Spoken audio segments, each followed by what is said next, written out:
পহেলা বৈশাখ নববর্ষ, তার প্রাক্কালে আজকে এই দিনে এত বড় একটা কাজের শরীক হতে পারবো, সেই জন্য নিজেকে খুব সৌভাগ্যবান মনে করছি।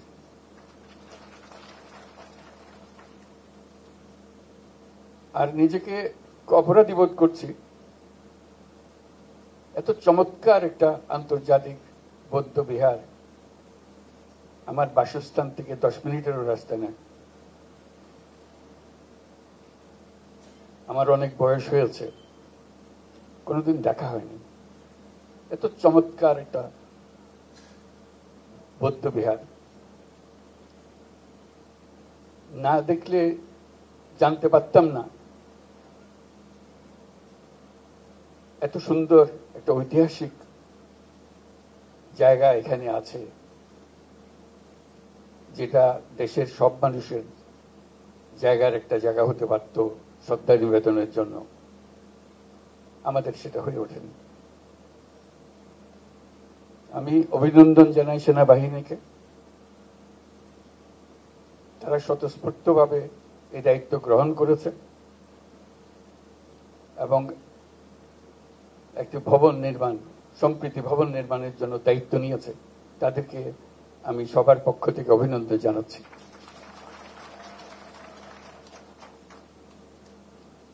যেটুকু দেখেছি ইতিমধ্যে যেটা আছে অত্যন্ত হৃদয়গ্রাহী,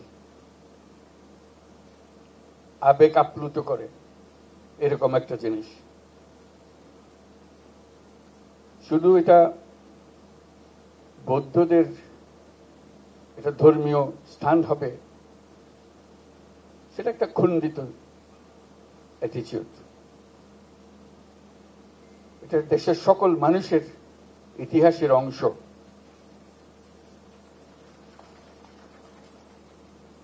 সকল ছেলে মেয়ে একবার দেখে যাবে কি আছে, কি দেখা। এটা না দেখলে আমার তো কোনোদিন দেখা হতো না আজকে যদি না আসতাম। এবং আমার মতো বাংলাদেশে আরো বহু মানুষ আছে যারা জানেও না যে এরকম একটা প্রতিষ্ঠান আছে, একটা ধর্মীয় প্রতিষ্ঠান আছে, এবং অত্যন্ত মনোমুগ্ধকর, হৃদয়ে আকর্ষণ করে। আজকে আমরা যারা এখানে উপস্থিত আছি, যারা সবাই বয়স্ক মানুষ, আমার খুব অনুভব করছি যে আমরা এইসব অনুষ্ঠান আমাদের ছেলে মেয়েদেরকে সঙ্গে নিয়ে করতে পারি না কেন? তারাই তো এটাকে ধারণ করবে, আজকের অনুষ্ঠানটা মনে রাখবে যে ওই দিন এটা হয়েছিল, আমি উপস্থিত ছিলাম। আশা করি এরকম অনুষ্ঠানে আমরা ভবিষ্যতে শুধু আপনাদের নিজেদের ছেলে মেয়ে না, বাংলাদেশের অন্যান্যদের ছেলে মেয়েদেরকে নিয়ে আসা, এটা আমাদের ঐতিহ্যের একটা অংশ। সম্প্রতি চীন গিয়েছিলাম, প্রায় প্রত্যেকটা সভাতে আমি উল্লেখ করেছি অতীশ দীপঙ্করের কথা, এবং কিভাবে বৌদ্ধ ধর্ম এখান থেকে বাংলাদেশ থেকে চীনে গিয়েছে, সেগুলো তাদেরকে বলছে। কিন্তু নিজে আর কোনোদিন অতীশ দীপঙ্করের বাড়িও যায়নি, তার অবদানের সম্বন্ধে কারো খোঁজ খবরও নিই নাই। শুধু বলেছি অতীশ দীপঙ্করের অনেক মনাস্ক্রিপ্ট চীনের বিভিন্ন মনাস্ট্রিতে ছড়িয়ে আছে, সেগুলো সংগ্রহ করার কথা বলেছি। এই যে দুরকম ভূমিকা, নিজের দেশের মানুষ অতীশ দীপঙ্কর কেন গিয়েছিল, চীনের অত্যন্ত শ্রদ্ধেয় মানুষ হিসেবে কেন তিনি স্থান পেলেন তাদের মনের মধ্যে, অতীশ দীপঙ্করের উল্লেখ করলে মানুষ চেনে থাকে। তো সেই ইতিহাস তো মুছে যাওয়ার ইতিহাস না, এই ইতিহাস তো সগৌরবে তুলে ধরার ইতিহাস। আমাদেরই মানুষ, আমাদেরই পাড়ার মানুষ। তখন তো এত যানবাহনও ছিল না, কিছুই ছিল না। কিভাবে এত কিছু পার হয়ে হিমালয় পর্বত পার হয়ে সে দেশে গেল, সে দেশে বুদ্ধ ধর্ম প্রচার করলো, আজ পর্যন্ত তাকে মানুষ চেনে সেখানে। আজকে যেটার ভিত্তিপ্রস্তরে স্থাপন হলো, সে ইতিহাসেরই তো অংশ এটা।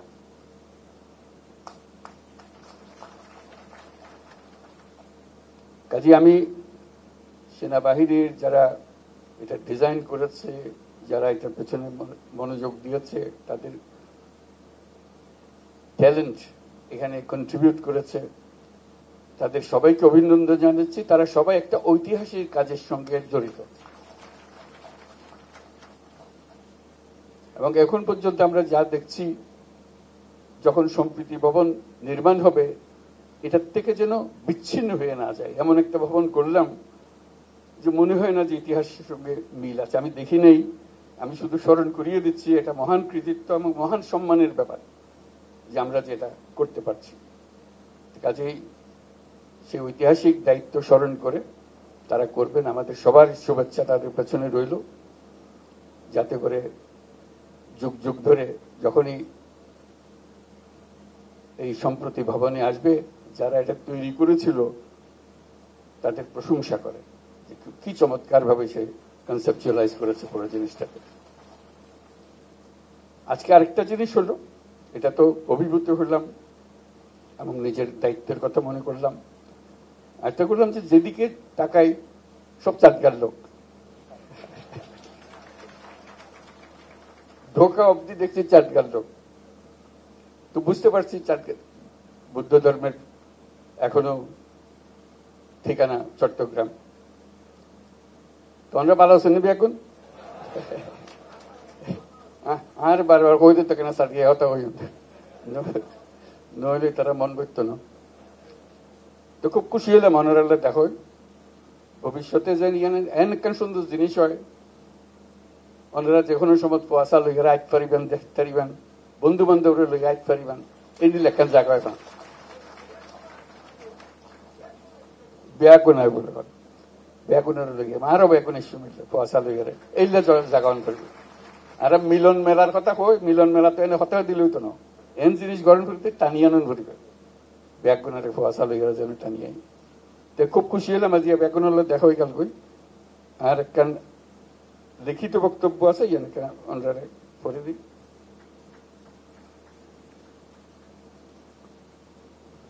এক্সেলেন্সিজ, সুপ্রিয় উপস্থিতি, আপনাদের সবার প্রতি আমার শুভেচ্ছা ও সালাম। বাংলা নববর্ষের প্রাক্কালে আমরা আজ ঢাকা আন্তর্জাতিক বৌদ্ধবিহারে সম্প্রীতি ভবনের ভিত্তিপ্রস্তর স্থাপন করতে চাচ্ছি। আমরা করে ফেলেছি কিন্তু এর মধ্যে। এমন একটি সুন্দর শান্তিপূর্ণ অনুষ্ঠানে আমাকে আমন্ত্রণ জানানোর জন্য বাংলাদেশ বুদ্ধিস্ট ফেডারেশন এবং আন্তর্জাতিক বৌদ্ধবিহারের কর্মকর্তাদের প্রতি আমার কৃতজ্ঞতা ও ধন্যবাদ। একই সঙ্গে সবাইকে বাংলা নববর্ষের অগ্রিম শুভেচ্ছা জানাচ্ছি। শুভ নববর্ষ। অতি প্রাচীন সময় থেকে এই অঞ্চলের গুরুত্বপূর্ণ শিক্ষা প্রতিষ্ঠান হিসেবে আবির্ভূত হয়েছিল এখানকার বৌদ্ধ বিহারগুলো। এগুলো আমাদের ঐতিহ্য ও সভ্যতার নিদর্শন। পৃথিবীর দূর দূরান্ত থেকে ভিক্ষু ও ছাত্ররা এই বিহারগুলোতে আসতেন। মহামানব বুদ্ধের শান্তি ও সম্প্রীতির বাণী বিশ্বে ছড়িয়ে দিতেন। শুধু ধর্মীয় আচার ও শিক্ষা নয়, সমাজের জনকল্যাণকর কর্মসূচিরও কেন্দ্র ছিল এদেশের বৌদ্ধ বিহারগুলো। মহামানব গৌতম বুদ্ধ বিশ্ব মানবতার কল্যাণে সম্প্রীতি ও সাম্যের বাণী প্রচার করেছিলেন। বৌদ্ধ ধর্ম জীবজগতের সকল প্রাণীর মঙ্গল কামনা করে। মহামানব বুদ্ধ বলেছেন, শান্তি সুখ থেকে আমরা কাউকে বঞ্চিত করতে পারি না, এমনকি ক্ষুদ্র জীব থেকেও বঞ্চিত করতে পারি না। এদেশের বৌদ্ধ পণ্ডিত অতীশ দীপঙ্কর বিশ্ববরণ্য এক মহাপণ্ডিত। মহামানব বুদ্ধের বাণী তিনি বহন করে দিয়েছিলেন সেই মহাচীনের তিব্বতে। চীনে এখনো তাকে সর্বোচ্চ মর্যাদায় শ্রদ্ধা জানানো হয়। বৌদ্ধ ধর্মের নিদর্শন, স্থাপনা, ঐতিহ্য ও পণ্ডিতগণ মানব সভ্যতার ইতিহাসে অত্যন্ত গুরুত্বপূর্ণ।